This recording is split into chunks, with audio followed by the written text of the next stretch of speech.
ከ5 ዓመት በኋላ የሚመጣውን ምርጫ እንደገና ስንት ማለት ነው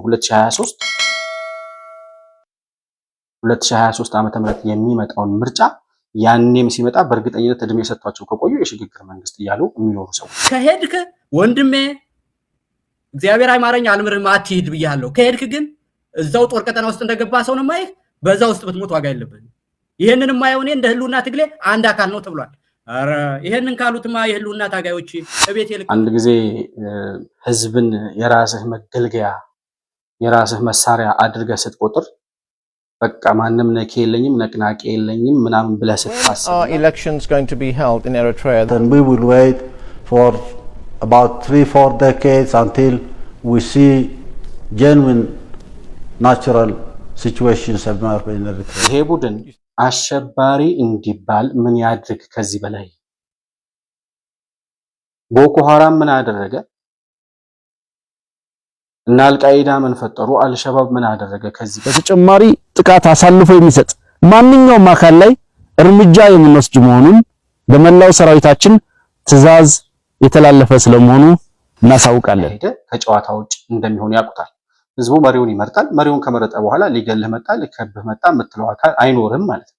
ያ እንዳይሆን ካሁኑ እንቅፋት እየፈጠሩ ነው። ሌላው በተመለከተ ህወሓትን አስመልክቶ የቀረበ ጥያቄ ነው። እንግዲህ የኢትዮጵያ ብሔራዊ ምርጫ ቦርድ ህወሓትን የመሰረዙ የሚታወቀው ያለውን እርምጃ መውሰድ አለበት እያሉ ያሉት ድምጽ ለመስጠት ፍቃዱ የሆነውን መሪን እመርጣለሁ የሚለውን እያንዳንዱን ኢትዮጵያዊ እመርጣለሁ ብሎ በምርጫው የሚሳተፍ ከሆነ መወገድ አለበት። መቋቋም እንዴት ያቀተናል? ያገዛዝ አካል ያልሆኑ ግን በፋኖ ሐሳብ የማይስማሙ ሰዎች በቃ እርምጃ ቢወሰድባቸው ምንም ችግር የለውም። ለምን እርምጃ ላይ ይደርሳል? አንተ ለምን ይወሰድበታል? ቆይ ካልተስማሙና መቅረት ቤት ይቻለ እኮ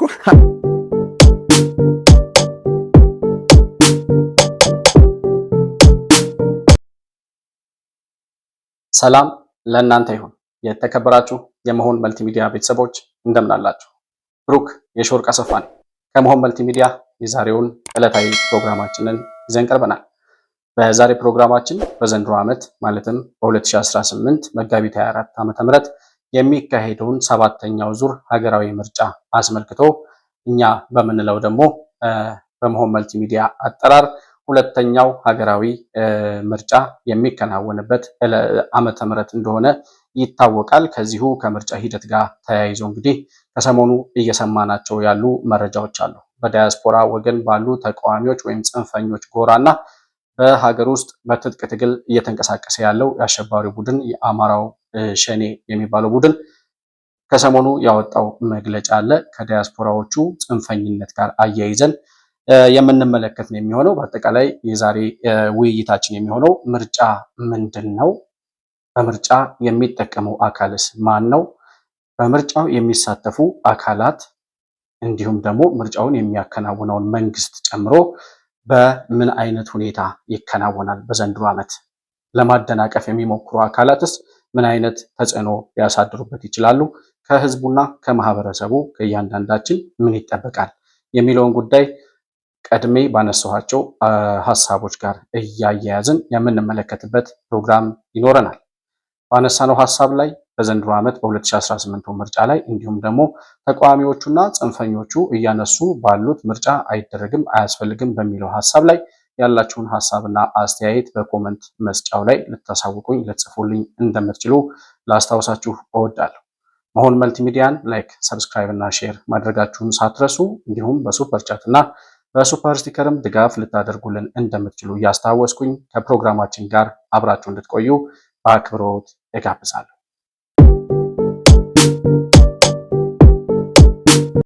እንግዲህ የዘንድሮ ዓመት 2018 መጋቢት 24 ዓመተ ምህረት በዘንድሮ ዓመት መጋቢት 24 ቀን ይካሄዳል ተብሎ ቀነቀጠሮ የተያዘለት የ2018 ዓመተ ምህረት ሀገራዊ ምርጫ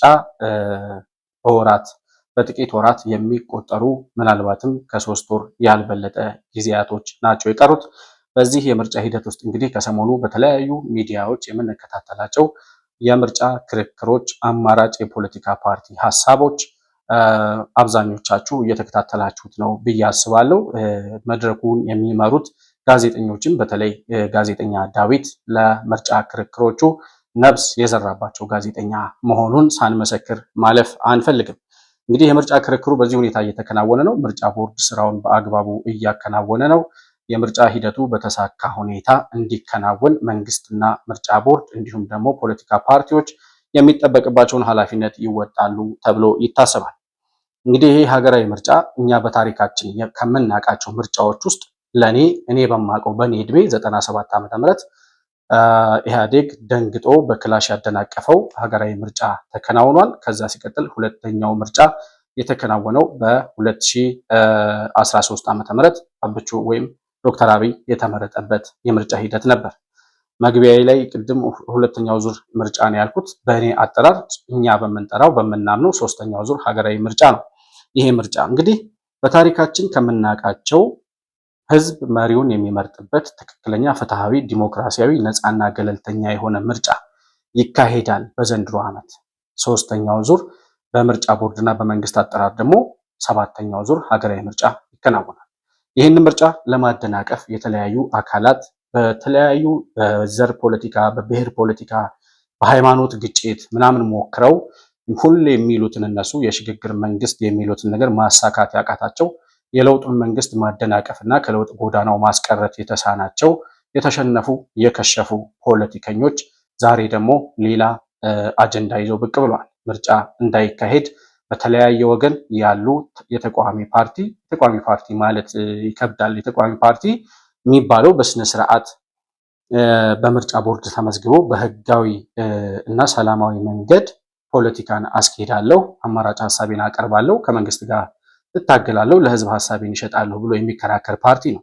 ነገር ግን በዲያስፖራ ወገን ያሉት የኢትዮጵያ ጠላቶች ሊባል በሚችል ደረጃ መፈረጅ ያለባቸው ናቸው። በዲያስፖራ ወገን ሆነው ሁሌ የሽግግር መንግስት የሚሉ የጠላትን አጀንዳ ማራመድ የሚፈልጉ የኢትዮጵያን ብሔራዊ ጥቅም የኢትዮጵያን የህልውና ጥያቄ ሁሉ አሳልፈው ለጠላት የሸጡ የእነሱን የስልጣን ጥማት ለማሳካት ሀገር ውስጥ ምንም ነገር ቢፈጠር ሀገር ብትበታተን ህዝብ ቢተላለቅ ጉዳያቸው ያልሆነ ሰዎች አሉ። እነዛ ሰዎች ከታጣቂዎቹ ጋር እዚህ ሀገር ውስጥ ሆነው የእነሱን ጉዳይ ከሚያስፈጽሙላቸው አሸባሪ ቡድኖች ጋር ልክ እንደ ሁለቱ ሸኔዎች አይነት ማለት ነው ከእነሱ ጋር በመጣመር የዘንድሮውን ዓመት የምርጫ ሂደት ለማደናቀፍ ከወዲሁ የሚችሉትን ሁሉ እያደረጉ ነው። ነገር ግን ምርጫ ሲባል እነዚህ ሰዎች ሊያደናቅፉት የሚፈልጉት መንግስት ደግሞ መደረግ አለበት የሚለው ህዝብም ደግሞ የኢትዮጵያ ህዝብ መሪውን መምረጥ አለብኝ ብሎ ካሁኑ ወደ 10 ሚሊዮን የሚጠጋ ተመዝጋቢ የምርጫ ካርድ ማውጣቱን ብሔራዊ ምርጫ ቦርድ በቅርቡ አሳውቋል። እስካሁን 10 ሚሊዮን የሚጠጋ መራጭ ተመዝግቧል። እነዚህ 10 ሚሊዮን የሚጠጉት እንግዲህ ገና አሁን እስከ መጋቢት 8 ተብሎ በነበረው ከየካቲት 28 እስከ መጋቢት 28 ይመስለኛል በዛ ሂደት ውስጥ የምርጫ ምዝገባው በምርጫዬ በሚለው አፕሊኬሽን በተከናወነው መሰረት ነው እንግዲህ 10 ሚሊዮን እስካሁን የተመዘገበው። እንግዲህ ይሄ ሁሉ ህዝብ ሲመዘገብ መሪን መምረጥ አለብኝ ብሎ ምርጫው መደረግ አለበት ብሎ ነው የሚያደርገው ማለት ነው። ምን ስለሆነ ነው ምርጫ የሚለውን ጉዳይ እስኪ ከዴፊኒሽኑ እንጀምርና ጠቅላይ ሚኒስትር ዶክተር አብይ አህመድ ምርጫ ምንድነው ስለሚለው ጉዳይ የሚሉንን እንስማና ተመልሰን እንመጣለን። ምርጫ በሚመለከት የተነሱ በጣም ገንቢ ሀሳቦች አሉ። ምርጫ መሆን አለበት ቢሆን ጥሩ ነው የተባሉ ሀሳቦች እንዳለ እቀበላቸው። ትክክል ነው። ምርጫ እንደዚያ ዲሞክራሲያዊ ሲሆን ጠቃሚ ነው። ምርጫ ድምጽ የሚሰጡ ዜጎች እንደ ጡብ ናቸው። በምርጫው የሚሳተፉ ፓርቲዎች ደግሞ እንደ ማገር ናቸው። በሚሊዮን ጡቦች ከ50 በሚልቁ ማገሮች የሚሰራ ቤት ነው የሚሆነው። በርከት ያሉ ሰዎች ጡባቸውን ካልጣሉ፣ የሚሳተፉ ሰዎች ማገራቸውን ካላኖሩ ጠንካራ ቤት አንገነባም። ዘንድሮ ምርጫ ሰላማዊ፣ ፍትሃዊ፣ አካታች ባለፈው ካየነው ምርጫ በሁሉም መስፈርት የተሻለ እንዲሆን አበክረን ነው ይሰራ ያለ ነው። ምርጫ ድምጽ በሚሰጡ መራጮች ድምጽ፣ እነዛ መራጮች ደግሞ የሚወከሉት እንደ ጡብ ነው። ቤት እንደሚሰራበት ህንፃ እንደሚገነባበት አይነት ጡቦች ናቸው። እነዛ በሚሊዮን በሚቆጠሩ ጡቦች እና በምርጫ ውስጥ በሚሳተፉ የፖለቲካ ፓርቲዎች እነሱን ደግሞ እንደ ማገር በመመሰል በእነዚህ ማገሮችና በሚሊዮን በሚቆጠሩ ጡቦች መካከል ወይም ደግሞ በነዛ የሚሰራ የሚደረግ ተግባር ነው ይላል አብቹ።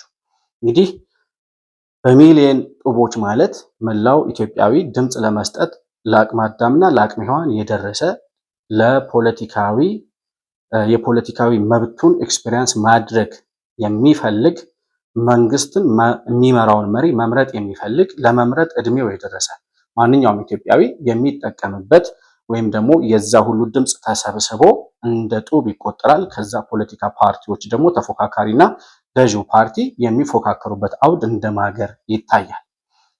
ይሄ የሚሆነው ለምንድን ነው? ሁልጊዜ ከድሮ ጀምሮ ያው በትምህርት የምናውቀው አሁን ከቅርብ ጊዜ ወዲህ ተግባራዊ እየሆነ ያለው በተለይ ከ2013 ዓ.ም ጀምሮ እውን የሆነው ስልጣን የህዝብ ነው፣ ከህዝብ ለመንግስት የሚሰጥ እንጂ ከመንግስት ወደ ህዝብ የሚወርድ አይደለም የሚለውን ጉዳይ ተግባራዊ ወይም እውን የሚያደርግ ህዝቦች ወይም ደግሞ የአንድ ሀገር ህዝብ የሚመራውን መሪ የሚመርጥበት ይዞ የመጣው ፖሊሲ እኔን ያሻግረኛል፣ ለሀገር ይጠቅማል፣ ለትውልድ የተሻለ ሀሳብ ይዞ የመጣ መሪና መንግስት ነው የሚለውን አካል የሚመርጥበት ስልጣኑን ከራሱ አሳልፎ እኔን በዚህ መንገድ ወደ ተሻለ መንገድ ታሻግረኛለህ ብሎ ያመነውን መሪ የሚመርጥበት አውድ ነው።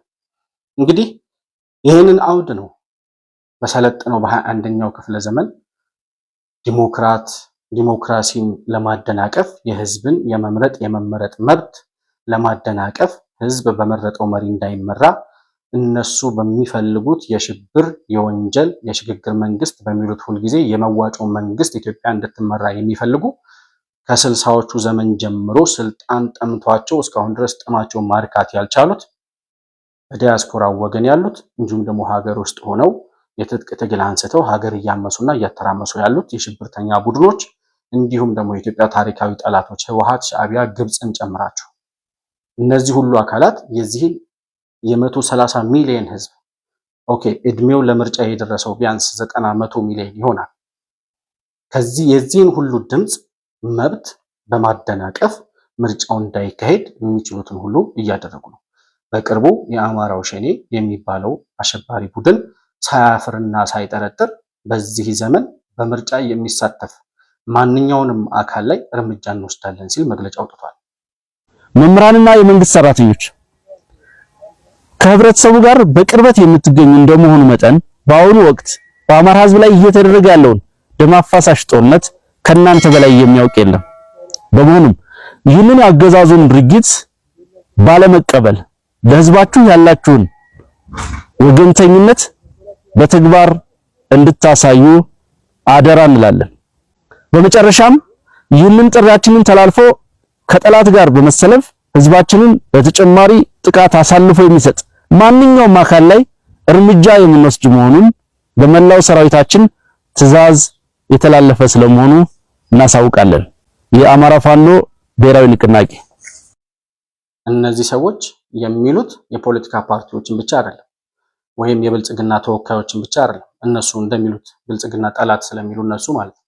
አሁን ግን ጠላት ብለው የፈረጁት ይሄ ምርጫ እንዲከናወን በምርጫ ሂደት ውስጥ የሚሳተፍ የሚያጅብ ይህን የምርጫ ሂደት እነሱ እንደሚሉት የእነሱን ቃል ነው የምገልጸው።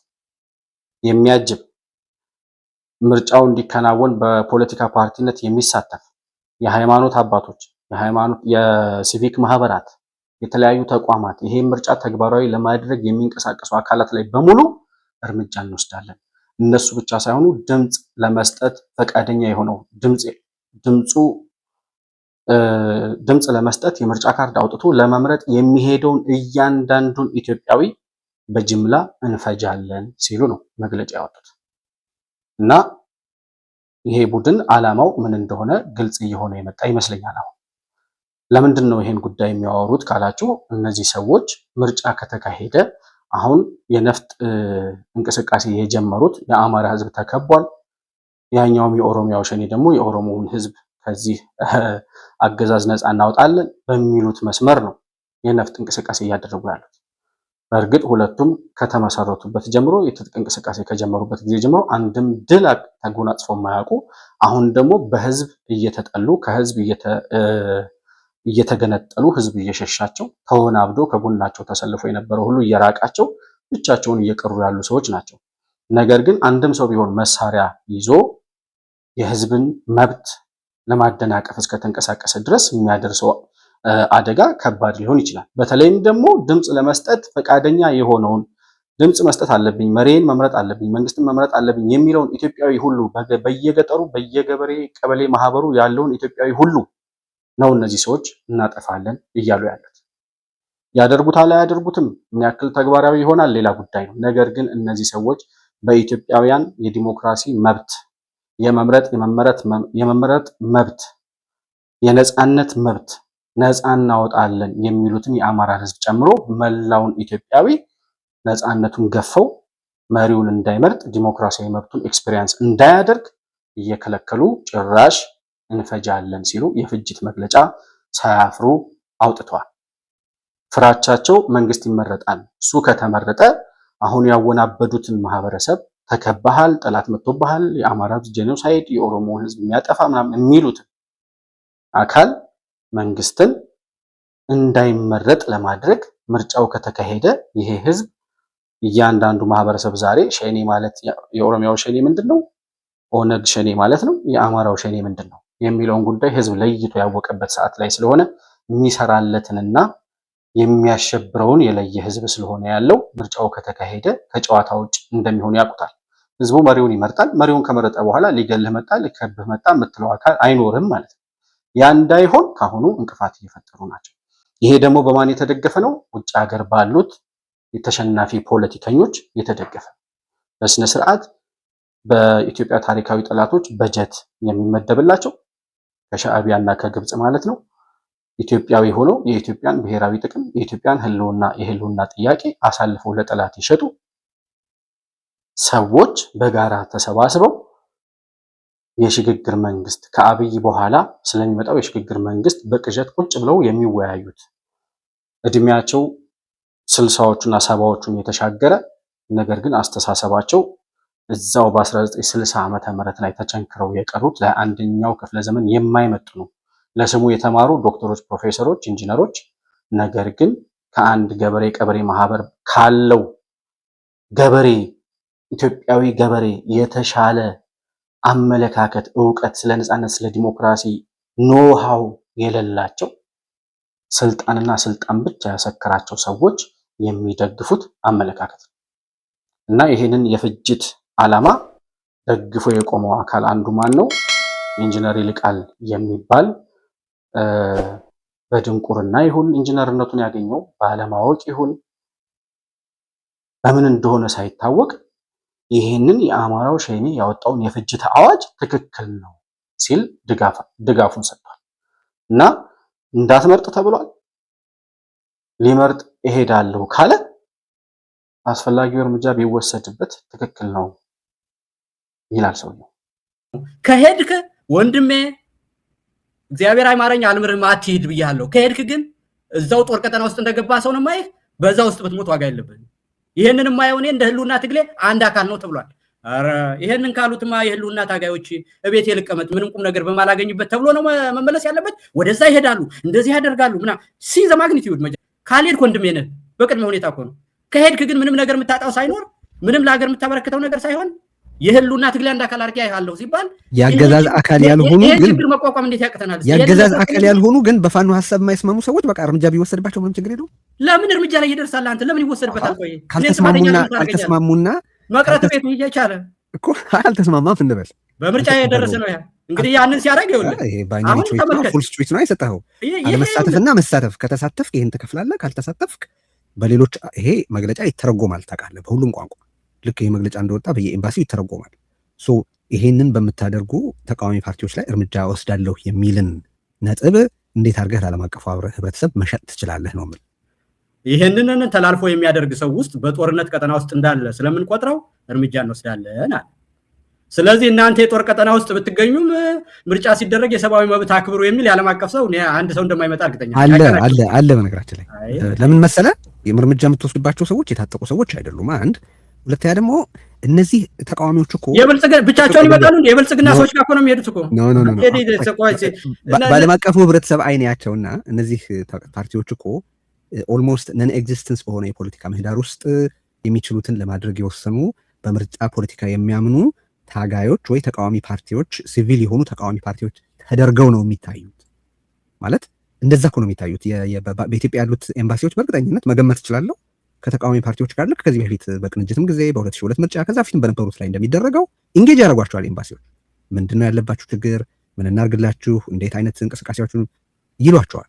የሚታዩት በምርጫ እንደሚካፈሉ የፖለቲካ ምህዳር በሌለበት ሁኔታ እንደሚጣጣሩ ሲቪል ተቃዋሚ ፓርቲዎች ነው። በእነዚህ ላይ እርምጃ ወስዳለሁ ማለትን እንዴት አድርገህ ተቀባይነት ያለው ማድረግ ትችላለህ? ልለም በምርጫው የሚሳተፍን እኮ ነው። እነዚህ ሰዎች እንግዲህ እየፈረዱ ያሉት በህዝብ ላይ ነው። አሁን ስለ መንግስት አይደለም የምናወራው፣ ወይም ስለ ገዢው ፓርቲ አይደለም የምናወራው፣ ወይም እነሱ ታርጌት ስለሚያደርጉት ስለሚፈሩት እያሸነፋቸው በየቀኑ ማንነታቸውን እየገለጠ እያሳያቸው እሱ ግን ወደ ከፍታው እየሄደ ያለውን መሪ ታርጌት አድርገው አብይ አህመድ ላይ ብቻ ትኩረት ስለሚያደርጉ አብይ ላይ አተኩሮ አይደለም አሁን የሚናገሩት። አሁን መጨፍጨፍ አለበት፣ መወገድ አለበት፣ የአማራው ሸኔ ያለውን እርምጃ መውሰድ አለበት እያሉ ያሉት ድምፅ ለመስጠት ፍቃዱ የሆነውን መሪን እመርጣለሁ የሚለውን እያንዳንዱን ኢትዮጵያዊ እመርጣለሁ ብሎ በምርጫው የሚሳተፍ ከሆነ መወገድ አለበት። በዚህ ምርጫ ላይ ይሳተፋለሁ የሚሉ የፖለቲካ ፓርቲዎች መወገድ አለባቸው። የሚሳተፉ የሃይማኖት ተቋማት፣ የተቋማቱ መሪዎች፣ የሃይማኖት አባቶች ማለት ነው፣ የሀገር ሽማግሌዎች፣ የሲቪክ ማህበራት በሙሉ በዚህ ምርጫ ላይ የሚሳተፍ ማንኛውም አካል መወገድ አለበት። ለምን ስትሏቸው ብልጽግና ስለሚመረጥ። ብልጽግና ከተመረጠ ደግሞ የነሱ የሽግግር መንግስት የሚሉት ዘፈን አክቹአሊ እኔ አሁንም ምርጫው ይካሄዳል፣ የሚያሸንፍ ያሸንፋል።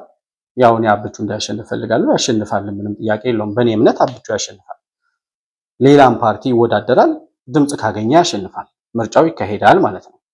ነገር ግን ምርጫውም ተካሂዶ ህዝብ የሚመራውንም መሪ መርጦም ከ5 ዓመት በኋላ የሚመጣውን ምርጫ እንደገና ስንት ማለት ነው 2023 ዓመተ ምህረት የሚመጣውን ምርጫ ያኔም ሲመጣ በእርግጠኝነት እድሜ ሰጥቷቸው ከቆዩ የሽግግር መንግስት እያሉ የሚኖሩ ሰዎች ናቸው።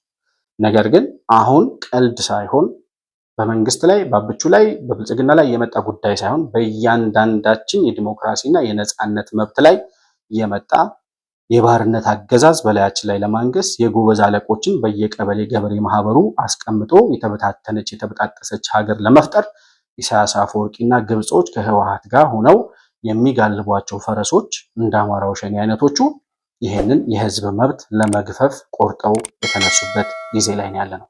እኛም እንደ ህዝብ ቆመን በጋራ ልንታገላቸው፣ ይሄ የመንግስት ጉዳይ ነው፣ መንግስት ይቆጣጠረዋል፣ እንደዚህ ይለዋል ከሚለው ነገር ወጥተን እንደ ህዝብ አሁን እነዚህ ሰዎች በቀጥታ በእያንዳንዳችን ህልውና ላይ በእያንዳንዳችን የነጻነትና የዲሞክራሲ መብት ላይ መምጣታቸውን አውቀን በአንድ ቁመን ልንታገል የሚገባበት ወቅት ላይ እንገኛለን።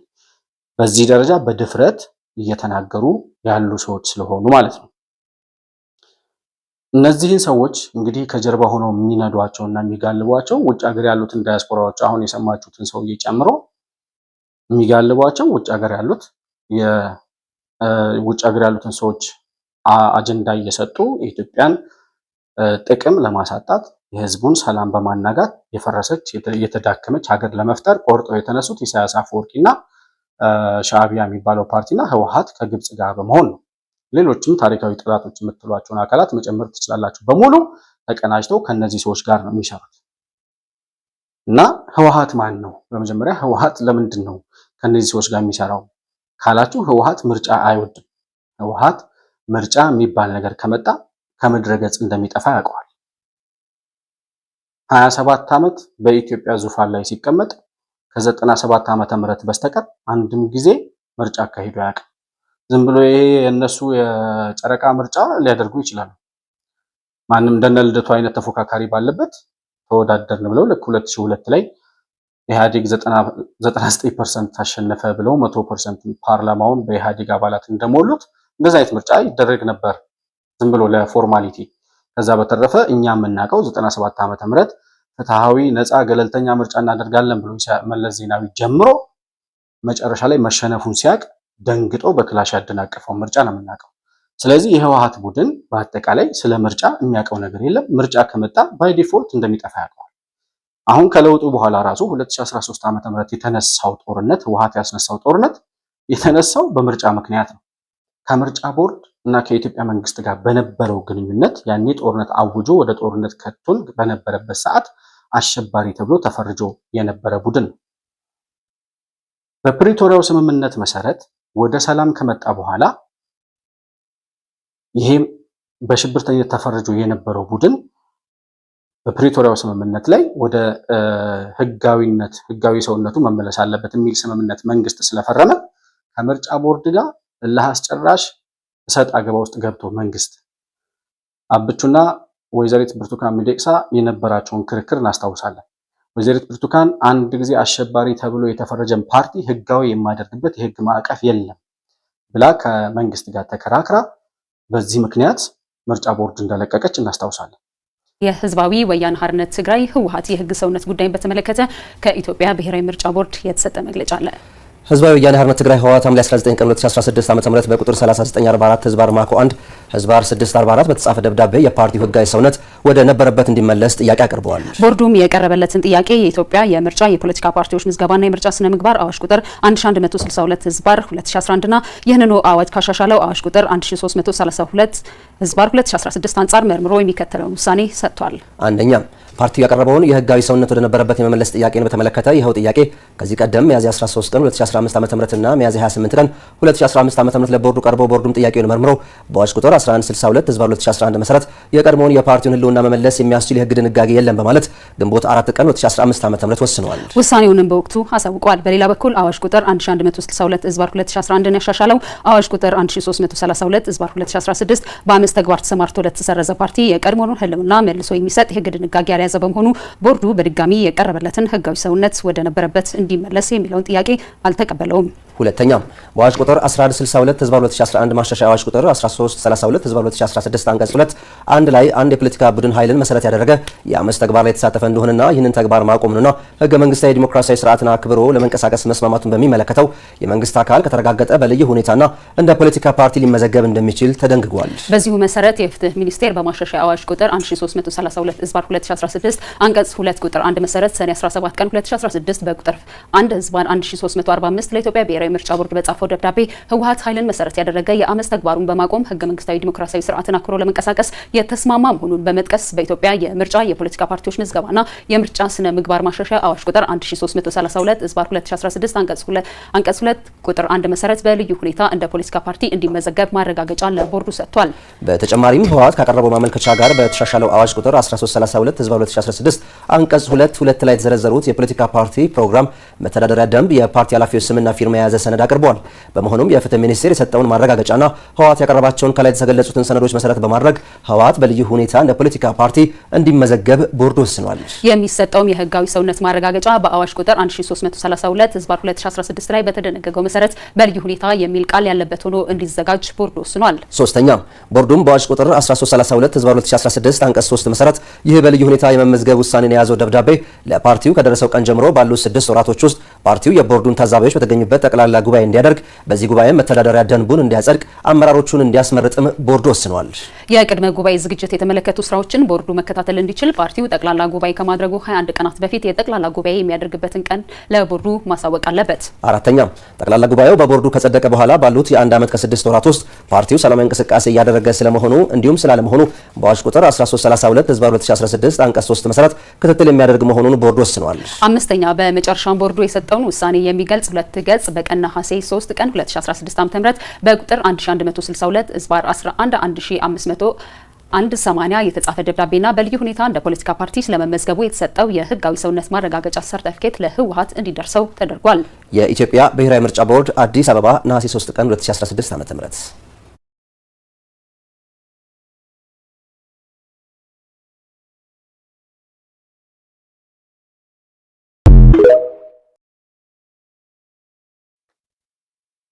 በዚህ ሁሉ ሂደት ውስጥ አልፎ አሸባሪ ተብሎ የነበረ ቡድን ህጋዊ እንዲሆን ተደርጎ ህጋዊ ከሆነ በኋላ ከዛ እንደገና ተመልሶ በ6 ወራት ጊዜ ውስጥ ጉባኤ አድርጋችሁ የፓርቲው ሊቀመንበር፣ ምክትል ሊቀመንበርና ጸሐፊ የምትሉትን አካል አሳውቁ ብሎ ምርጫ ቦርድ የሰጣቸውን ህግ አልቀበልም ብሎ ነጌታቸው ረዳ ጋር በገባበት ጸብ እነሱን ከፓርቲው ማስወጣት ይፈልጉ ስለነበር ምርጫ ቦርድ የሰጣቸው የጊዜ ገደብ አልቆ ያ ሁሉ ሂደት ታልፎ እንደገና ህግ ወጥቶ ህጋዊ የተደረገው ፓርቲ እንደገና ተመልሶ በምርጫ ቦርድ ተሰረዘ። ጉባኤ ማድረግ አቅቶት ማለት ነው። ምርጫ ቦርድ የሚሳተፍበት ወይም ታዛቢ የሚሆንበት ጉባኤ ታካሂዳላችሁ፣ በዛም አመራሮቻችሁን ታሳውቃላችሁ ነበር የምርጫ ቦርድ ጥያቄ። ነገር ግን በእነ አቶ ጌታቸው ረዳና ዶክተር ደብረጽዮን መካከል በተፈጠረ ልዩነት ጉባኤው ሳይደረግ ቀርቶ ደብረጽዮን የሚመራው የህወሓት ቡድን እንደገና ተመልሶ ከምርጫ ቦርድ ተሰርዟል። አሁን ምርጫ ቦርድ ይሄ ቡድን የደብረጽዮኑ ህወሓት በምን ሁኔታ ላይ ነው ያለው?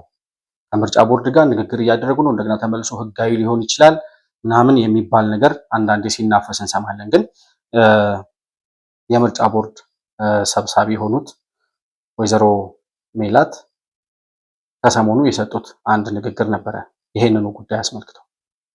ሌላው በተመለከተ ህወሓትን አስመልክቶ የቀረበ ጥያቄ ነው። እንግዲህ የኢትዮጵያ ብሔራዊ ምርጫ ቦርድ ህወሓትን የመሰረዙ የሚታወቅ ነው።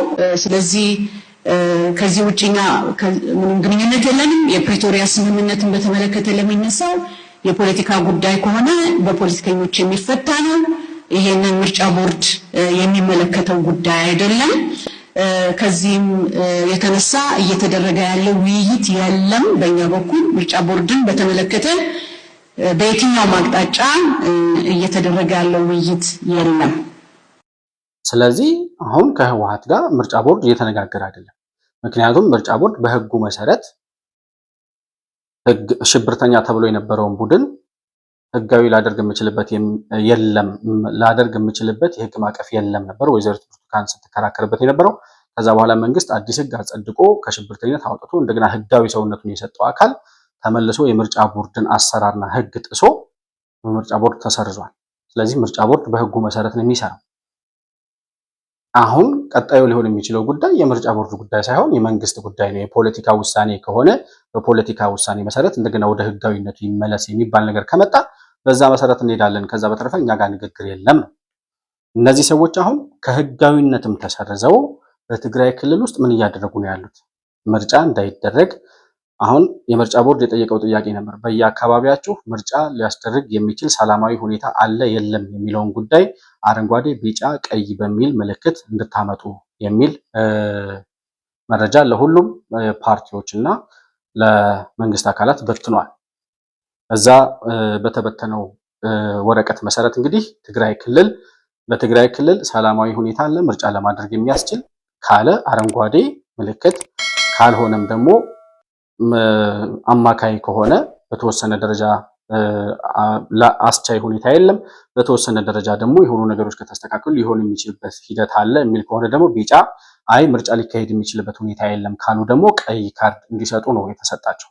ነገር ግን እስካሁን ድረስ ይህንን ጉዳይ በትግራይ ክልል ምርጫ ይደረጋል አይደረግም፣ በምን ሁኔታ ላይ ነው ያለው የሚለውን ጉዳይ ለምርጫ ቦርድ ያላሳወቀው ብቸኛ ክልል የትግራይ ክልል ዶክተር ደብረጽዮንና ጀነራል ታደሰ ወረደ የሚመሩት ክልል ማለት ነው።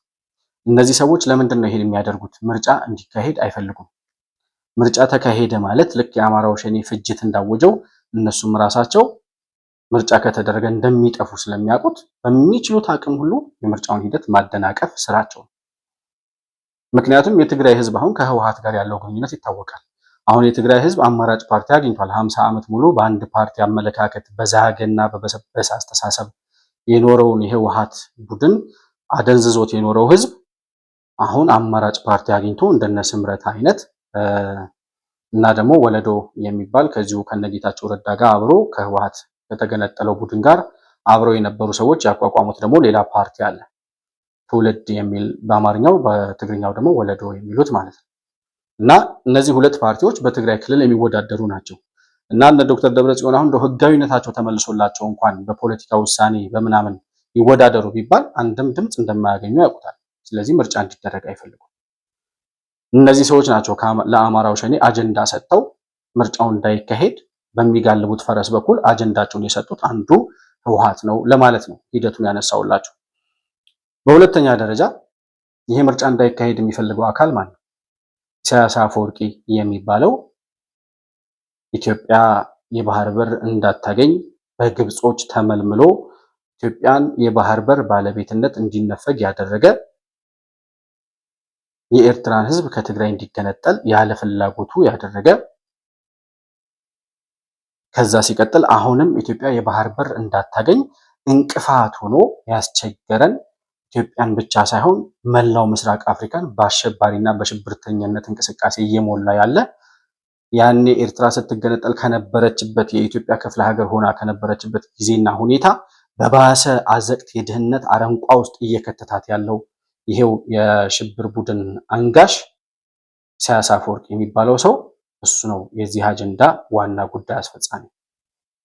እና ይሄ ሰውዬ በኤርትራ ምድር መቼ ነው ምርጫ የሚደረገው ተብሎ አንድ ጊዜ በውጭ ሚዲያዎች ተጠይቆ ነበረ። When are elections going to be held in Eritrea? Then we will wait for about 3-4 decades until we see genuine natural situations emerge in Eritrea. You're saying Eritrea is going to wait 3 or 4 decades before it holds elections? Maybe more, who knows? You promised Eritreans political reform. There are no political parties other than your own. I do not promise. There is I do not promise anyone. I do not promise anyone. We never do promises. The people here don't. You promised democracy. No one here promises anybody anything. You can't even. There is nothing. There is no commodity called democracy. አንድ ጊዜ ህዝብን የራስህ መገልገያ የራስህ መሳሪያ አድርገህ ስትቆጥር በቃ ማንም ነክ የለኝም ነቅናቄ የለኝም ምናምን ብለህ ስታስብና በድንቁርና ጭንቅላትህ ሲሞላ በጨለማ ስትዋጥ እንደ ኢሳያስ አፈወርቂ ደፋር ትሆናለህ። ምንድነው እያለ ያለው? ይሄን እንግዲህ የተጠየቀው እኮ ከ10 ዓመት ከ15 ዓመት በፊት ነው። በጣም ከረጅም ጊዜ በፊት ነው። ያኔ ሲጠይቀው ይላል መቼ ነው በኤርትራ ምድር ፍትሃዊና ዲሞክራሲያዊ ምርጫ የሚካሄደው ሲለው ምናልባት ከ30 ከ40 ዓመት በኋላ ከ3 እና ከ4 10 ዓመታት በኋላ ነው ይመልሰው እና በ3 እና በ4 10 ዓመታት ውስጥ ኤርትራ ውስጥ ምርጫ አይደረግም ማለት ነው እስከዛ ድረስ ሲለው ምናልባት ከዛም በላይ የሚል ሰው። እንደዚህ አይነት አሮጋንት ሰው በራሱ ሀገር ምርጫ እንዳይደረግ የሚፈልግ ኢትዮጵያ ውስጥ ደግሞ ኢትዮጵያ ሰላም እንዳታገኝ ይሄ መንግስት ተረጋግቶ ቅቡልነቱን አረጋግጦ ለሁለተኛ ጊዜ ተመርጦ በዙፋኑ ላይ በስልጣኑ ላይ እንዲቆይ ስለማይፈልግ ምክንያቱም ይሄ መንግስት ከቆየ የጠየቃቸው ጥያቄዎች አሉ። ኢሳያስ አፈወርቂ ዘርፎ የወሰዳቸውን ንብረቶች ከዛም ሲያልፍ ኤርትራንም ወደ ኢትዮጵያ የማዋሃድ ተግባር ሊቀጥል ይችላል። ከኢሳያስ አፈወርቂ በኋላ እነዛ የደነቆሩት ፖለቲከኞች ካብቹ በኋላ እንደሚሉት ከኢሳያስ አፈወርቂ የምትኖረውን ኤርትራ የኤርትራ ህዝብና የኢትዮጵያ መንግስት ናቸው የኢትዮጵያ ህዝብ ጋር በጋራ የሚወስኑት። እና ያ እንዲሆን ስለማይፈልግ ይሆናል ብሎ ስለሚሰጋ የዘረፈውን መመለስ ስለማይፈልግ ሌባ ሁል ጊዜ የዘረፈውን ነገር የሚጠይቀውን አካል ማጥፋት ስለሆነ የሚፈልገው ይሄ መንግስት ተመርጦ ህጋዊነቱን አረጋግጦ ቅቡልነቱን አግኝቶ እንዲመራ አይፈልግም። ያ ከሆነ ሰላምና መረጋጋት በኢትዮጵያ ይመጣል፣ ታጣቂዎቹ ሰሚ ያጣሉ፣ ህዝብ በመረጠው መንግስት የሚተዳደርበት ጉዳይ እውን ይሆናል ማለት ነው። ያ እንዳይሆን ምን እያደረጉ ነው ያሉት እነዚህ ሰዎች?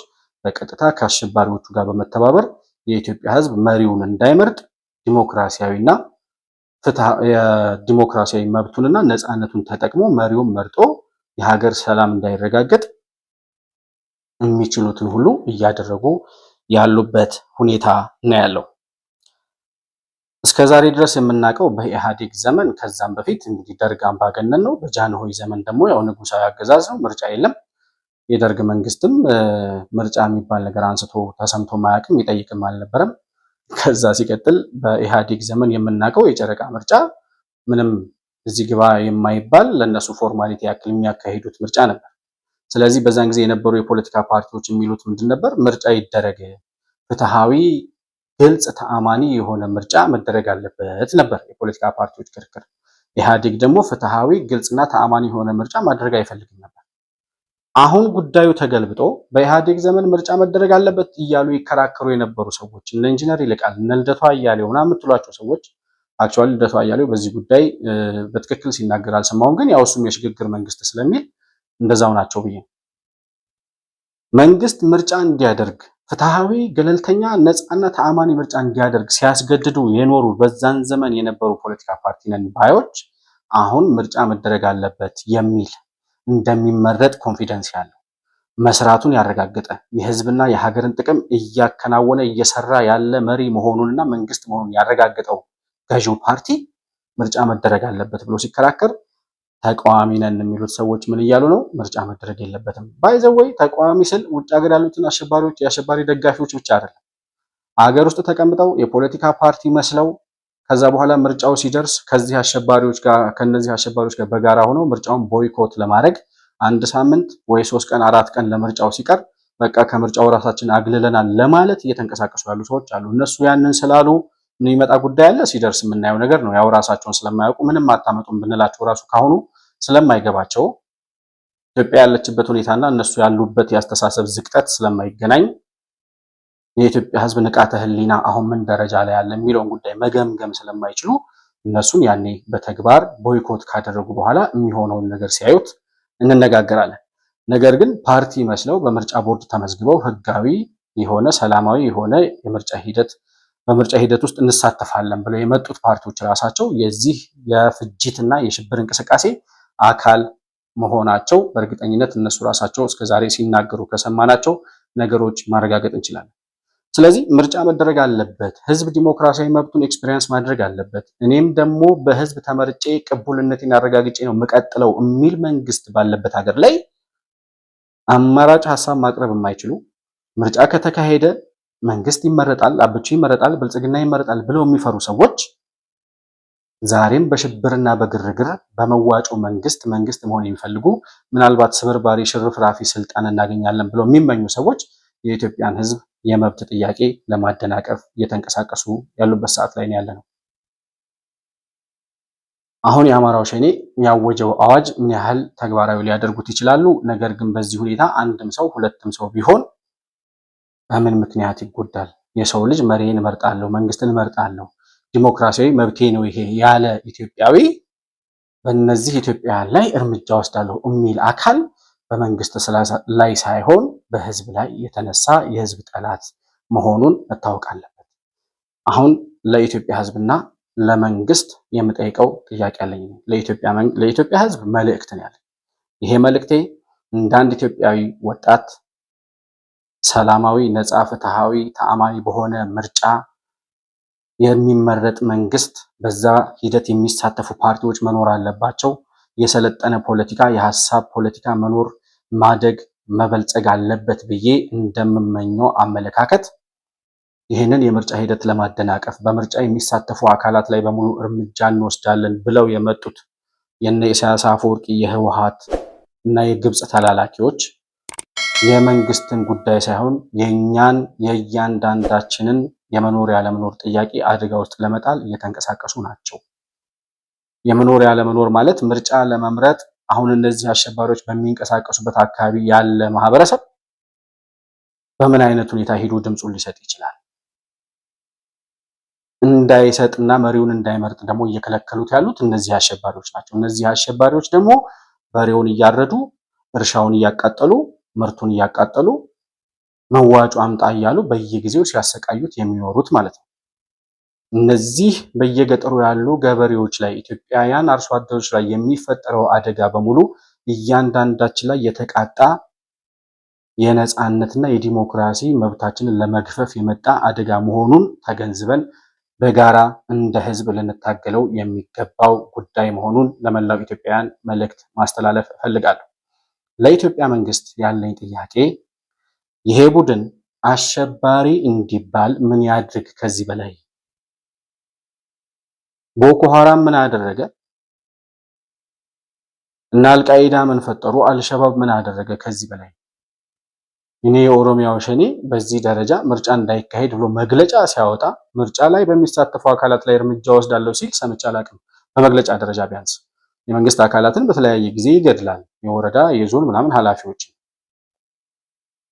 ይሄ አንድ አሸባሪ ቡድን መገለጫው ነው። ለዛ ደግሞ አጸፋዊ እርምጃ እየተወሰደበት አሁን ወደ መጥፋቱ እየደረሱ ነው እነሱ። ነገር ግን በዚህ ደረጃ መግለጫ አውጥቶ ህዝብን እንደ ህዝብ ጨፈጭፋለሁ የሚል ድፍረት፣ ያውም ደግሞ ነፃ አውጪ ነኝ ከሚል ቡድን የህዝብን ነፃነት ለመግፈፍ የወጣን መግለጫ በድፍረት መናገር እንዴት እንደደፈሩ እንዴት ህዝብ ራሱ ምን ይለናል የሚል ጥያቄ ራሳቸውን መጠየቅ የማይችሉ ሰዎች መሆናቸውን አይተናል። እያንዳንዱ ኢትዮጵያዊ መብትና ነፃነት ላይ የፍጅት አዋጅ የሚያውጅ ቡድን አሸባሪ ካልተባለ ማን ነው አሸባሪ ሊባል የሚገባው? እስከዛሬ የፈጸሙት በአማራ ህዝብ ላይ የፈጸሙት ጭፍጨፋ፣ የገደሏቸው መምህራን፣ የአካባቢው አርሶ አደሮች፣ የተደፈሩት ሴቶች እህቶቻችን፣ ሚስማር ጭንቅላታቸው ላይ እየተመታባቸው የተገደሉት ኢትዮጵያውያን፣ ከዚህ በላይ የሽብር ድርጊት አለ ወይ? አሁን ከዚያ አልፎ በእያንዳንዱ ኢትዮጵያዊ የመብት ጥያቄ ላይ መጥቶ ምርጫ መርጣለሁ የሚለው ላይ ሁሉ እርምጃ ወስዳለሁ የሚል ቡድን በሽብርተኝነት ካልተፈረጀ ማን ነው የሚፈረጀው? በሽብርተኝነት መፈረጁ ምን ያመጣል? ለዓለም አቀፉ ማህበረሰብ በዚህ ቡድን ላይ ለሚደረገው ከነሻዕቢያም ጋር ተያይዞ ከግብፅም ጋር ተያይዞ ከዚህ ቡድን ጋር የሚያደርጉት እንቅስቃሴ ሽብርተኛን መደገፍ መሆኑን ዓለም አቀፉ ኢንተርናሽናል ማህበረሰብ እንዲያቀው ወይም ደግሞ በዛ ደረጃ እንዲገነዘብ ያደርጋል። ከዛ ሲቀጥል ይሄ ቡድን አሸባሪ መሆኑን ለመላው ኢትዮጵያውያን በማሳወቅ ከዚህ ቡድን ጋር የሚተባበር ማንኛውም አካል ከሽብርተኛ ጋር እንደሚተባበር ተደርጎ እርምጃ እንዲወሰድበት ያስችላል። እና መቼ ነው አሸባሪ ብላችሁ የምትፈርጁት የሚል ጥያቄ አለ ለመንግስት አካላት። ከዛ ሲቀጥል ይሄ ቡድን ህዝብ እንደ ህዝብ፣ መንግስት እንደ መንግስት በጋራ ከህዝብ ጋር ቆሞ ሊታገለው የሚገባ አካል ነው።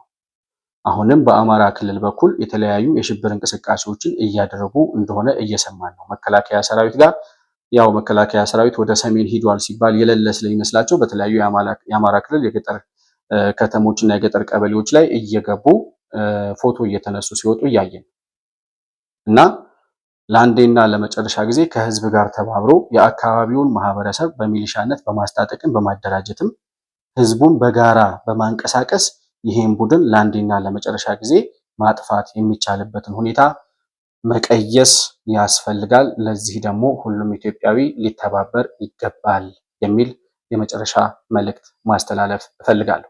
ከዚህ ጉዳይ ጋር ተያይዞ የምናገኛቸውን አዳዲስ መረጃዎች በቀጥታ ወደ እናንተ ይዘን የምንቀርብ ነው የሚሆነው። የምርጫ ሂደቱን ተከታተሉ፣ የምርጫ ክርክሩን ተከታተሉ። በዚህ በአማራው ሸኔና በውጭ ሀገር ባሉ ጽንፈኛ ዲያስፖራዎች መካከል ምርጫውን ለማደናቀፍ የሚከናወኑ የጠላት እና የኢትዮጵያ ታሪካዊ ጠላቶችና የሽብርተኞችን እንቅስቃሴዎች በአንክሮ ተከታተሉ። መብታችሁን ለማደናቀፍ ነፃነታችሁን ለመግፈፍ የሚደረገውን እንቅስቃሴ በሙሉ ከህዝብ ጋር ከመንግስት ጋር በመሆን በጋራ ልንታገለው ይገባል። ሁላችንም ይሄንን ማድረግ ይጠበቅብናል ብዬ አስባለሁ። ለዛሬ የነበረኝ ፕሮግራም ይሄንን ይመስላል። መሆን መልቲሚዲያን ላይክ፣ ሰብስክራይብ እና ሼር ማድረጋችሁን አትርሱ። በሱፐር ቻት እና በሱፐር ስቲከር ድጋፍ ልታደርጉልን እንደምትችሉም እያስታወስኩኝ ከፕሮግራማችን ጋር አብራችሁ ስለቆያችሁ እጅግ በጣም አድርጌ አመሰግናለሁ። በሌላ ፕሮግራም በአዲስ መረጃ እስከምንገናኝ ሰላም በያላችሁበት ለእናንተ ይሁን።